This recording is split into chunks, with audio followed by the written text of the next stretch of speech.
waxa muddooyinkii ugu dambeeyay ku soo badanaya midowga Yurub in ay dadka xisbiyada xaq jirka ee midigta fog ay talada wax ku yeeshaan amba ay wadamada qaarkood ba qabsadeen taas waxay kor u qaaday dhibaatooyinka loo geysto dadka ajaanibta amba muslimiinta gaar ahaan iyo waliba madowga arrintaasi ayaa waxay ka dhacay magaalada Maalmo maalin dhow tiro jaariyad kamid ah jaariyadaha Soomaalida ee degan isla magaaladan Maalmo ayaa dhibaato cunsurnimo ah loo geystay gudoomiyaha jaariyadaasi Hashim Cabdikariim ayaanu wareysi la yeelanay maanta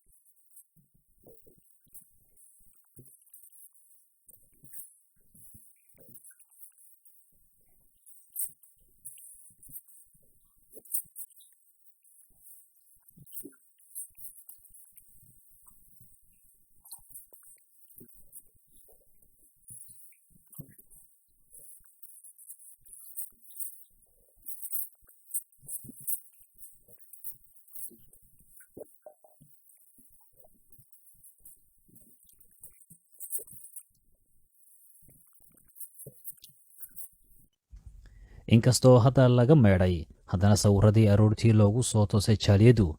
argagaxayay lahaayeen sheekh maxamed waa macallinka carruurta qur-aanka ugu dhiga jaaliyadda dareenkiisuna ka warramaya iyo waxay dareemeen carruurtii qur-aanka dhiganaysay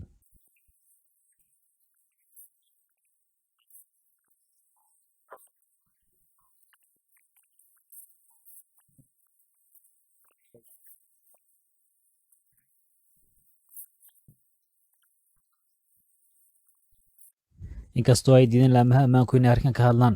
waxaanu la xidhiidhnay siyaasi mubaarak cabdiraxmaan oo ka tirsan golaha deegaanka ee magaalada Maalmo oo aan weydiiyey bal waxa uu kala socdo arrinkan iyo waxa uga qorshaysan magaalada uu golaha deegaanka kaga jiro ee Maalmo niyo markastoo ay arimahani ay ku dhacayeen si toos ah horta ila soo xiriirayeen xiriir toos ah naga dhaxeeya anu horta marka hore golaha deegaanka fadhina golaha deegaanku ma ka mas'uul maaha booliska mar walbana horta ururka marka waxaan ku dhacaan waxay sameyn jireen dacwad ay u dirsan jireen booliska dhibaatada jirta waxay boolisku inaan hawshan xoog badan iska saarin oo mataqaana hoos loo dhigi jiray mar walba waxyaabahan kula taliyo waxa kamid ahayd inay media la xiriiraan ninka ka mas'uulka arimaha nabad sugidda magaalada Maalmo ayaan ku soo xiray oo marka ka warhaya xaaladooda laakiin magaalada Maalmo inta badan arimaha nabad sugidda waa arin hoos imaanaysa booliska marka yani maxaa magaalada ugu qorshaysan imka arimahan kale wali ma u dhaceen hore mise oo jaaliyada kale oo sidoo kale amba madow ah amba ajaanibi hore ma loo beegsaday niyo ha arimahani way jiraan waxaad moodaan inay soo badanayaan marka la eego statistiga xagga dambiyada la galo